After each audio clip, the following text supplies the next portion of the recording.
గారు ఏదో చెప్పాలని పేరు లేకపోయినా అడిగారు. అధ్యక్ష,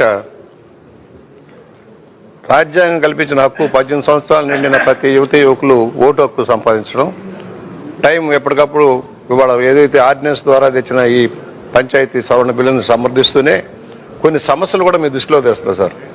ఎన్నిసార్లు రివిజన్లు చేసినా కూడా ప్రతిసారి తప్పులు ఉంటానే ఉన్నాయి, చేర్పులు మార్పులు జరుగుతూనే ఉన్నాయి. ఎలక్షన్లు వచ్చిన ప్రతిసారి కూడా ఆందోళనలు గొడవలు జరిగేది కూడా దీనివల్ల జరుగుతున్నాయి.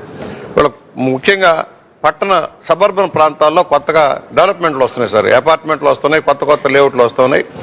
ఇది అసెస్మెంట్లు కూడా జరగట్లేదు సార్. చాలా చోట్ల నాగరికన పట్టణాల చుట్టుపక్కల ఉన్న ప్రాంతాల్లో అసెస్మెంట్లు జరగట్లేదు. వారిని అసలు పంచాయతీలు కూడా పట్టించుకునే పరిస్థితి వస్తుంది. దానివల్ల చాలా మంది ఓటు కోల్పోతా ఉన్నారు. ఇప్పుడు మేమేమంటున్నాం అంటే ఈ అసెస్మెంట్ సిస్టమ్ కూడా కరెక్ట్గా వస్తే అపార్ట్మెంట్లు కానీ అవన్నీ కూడా సరౌండింగ్స్లో కూడా ఎక్కువ విలేజ్ ప్రాంతాలు కూడా ఆ బహుళ అంతస్తుల భవనాలు వస్తున్నాయి సార్. దాంట్లో ఉన్న వాళ్ళు పట్టించుకోవట్లా, దానివల్ల నష్టపోతూ ఉన్నారు. ఓటు హక్కు ఉపయోగించుకోక ఎలక్షన్ వచ్చినప్పుడు వస్తారు, మాకు ఓటు లేదంటారు. అందువల్ల మేమేమంటున్నాం అంటే సవరణ సక్రమంగా జరగాల్సింది. ఈశ్వరరావు గారు చెప్పినట్టుగా చచ్చిపోయిన తొలగరు, కొత్తవి చేర్చరు, కొట్టివేతలు ఉంటాయి సార్. మీకు తెలుసు, పేజీలు కొట్టివేసేటప్పుడు గొడవలు అవుతూ ఉన్నాయి.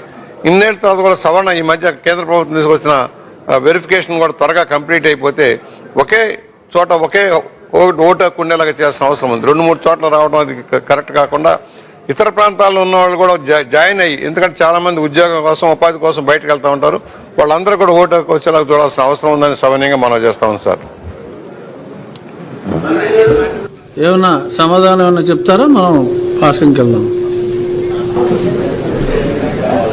గౌరవ సభ్యులు చెప్పినటువంటి అంశాలని పరిగణలోకి తీసుకుని తప్పనిసరిగా ఉప ముఖ్యమంత్రి గారికి వాటిని అందజేసి, తద్వారా ఏదైతే చాలా విలువైనటువంటి సమాచారం చెప్పారు, ఓటర్ లిస్టులో ఉన్నటువంటి తప్పిదాలు కానీ అవకతవకలు కానీ వాటిని సరిదిద్ది దాన్ని సరైనటువంటి ఓటర్ లిస్టుగా తయారు చేయాల్సిన ఆవశ్యకత ఉంది. దాని మీద కూడా ఉప ముఖ్యమంత్రి గారికి విషయాన్ని తెలియజేస్తున్నారు. ధన్యవాదాలు.